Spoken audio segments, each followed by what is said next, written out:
அனைவருக்கும் வணக்கம். ஒருவன் வாழ்க்கையில எதை செய்யணும் எதை தவிர்க்கணும் என்பதை முழுமையாக கூறும் காவியம்தான் மகாபாரதம். அத்தகைய மகாபாரதம் ஒருவர் நல்லவரே ஆயினும் அவருடைய மனம் எப்பொழுது யாரால் மாற்றப்படுகிறது என்பதை நமக்கு பல நிகழ்வுகள் மூலம் கூறுகிறது.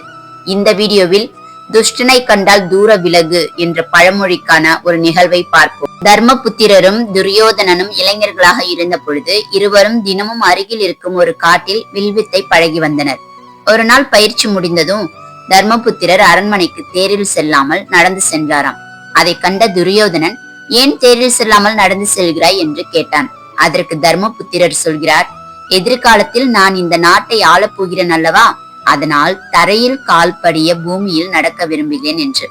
அவர் கூறியதை கேட்ட துரியோதனன், தர்மபுத்திரன் இந்த நாட்டை ஆளப்போவதாக சொல்கிறானே, நான் அல்லவா இந்த நாட்டை ஆளப்போகிறேன் என்று எண்ணிய துரியோதனன் தன் கால் படிய நான் இந்த பூமியில் நடந்து செல்ல வேண்டும் என்று நினைத்தான்.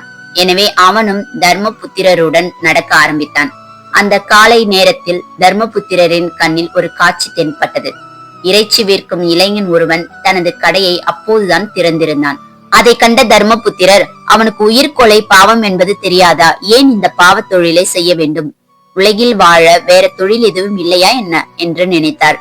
சிறிது நேரத்தில் அந்த இறைச்சி கடைக்காரன் மாமிசத்தை சிறு துண்டுகளாக்கி அதற்காகவே அங்கு காத்திருந்த காக்கைகளையும் நாய்களையும் நோக்கி சிறிதளவு வீசினான். அதையும் தர்மபுத்திரர் பார்த்தார்.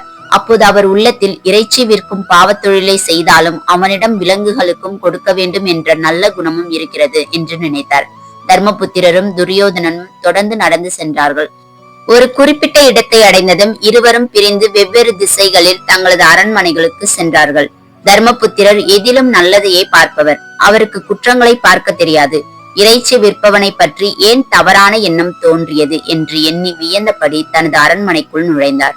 அங்கு ஸ்ரீ கிருஷ்ணர் வந்திருந்தார். அவரிடம் தர்மபுத்திரர் தனது மனதில் எழுந்த சந்தேகத்தை கேட்டார். அதற்கு ஸ்ரீ கிருஷ்ணர், உங்கள் மனதில் தவறான எண்ணம் தோன்றிய நேரத்தில் உங்களுடன் துரியோதனன் இருந்தானா என்று கேட்டார். ஆம், இருந்தான் என்று தர்மபுத்திரர் கூறினார். அதனால்தான் உங்கள் உள்ளத்தில் தவறான எண்ணம் தோன்றியது. நல்லவர்கள் எப்போதும் நல்லவர்களுடன் பழக வேண்டும். தீயவர்களின் தொடர்பையும் கட்டாயம் தவிர்க்க வேண்டும். தீயவர் தொடர்பு நிச்சயம் தீமைதான் விளைவிக்கும். துஷ்டனை கண்டால் தூர விலகு என்று பெரியவர்கள் கூறியிருக்கிறார்கள். தீயவர்களுடன் ஏற்படும் பழக்கம் நமது வாழ்க்கையை திசை மாற்றிவிடும் என்றார் கிருஷ்ணர். அதாவது நல்ல குணம் கொண்டவரை காண்பதும் அவர் கூறுவதை கேட்பதும் அவரது பண்புகளை பேசுவதும் அத்தகையவருடன் இணைந்திருப்பதும் இவை எல்லாமே நன்மையை தரும். ஆனால் தீய குணம் கொண்டவரை காண்பதும் அவர் கூறுவதை கேட்பதும் அவரது பண்புகளை பேசுவதும் அத்தகையவருடன் இணைந்திருப்பதும் இவை எல்லாமே நமக்கு தீமையை தரும். இந்த வீடியோவை பார்த்த நீங்க யாரோட பழக வேண்டும் என்பதை நீங்களே முடிவு செய்து கொள்ளுங்கள். நன்றி.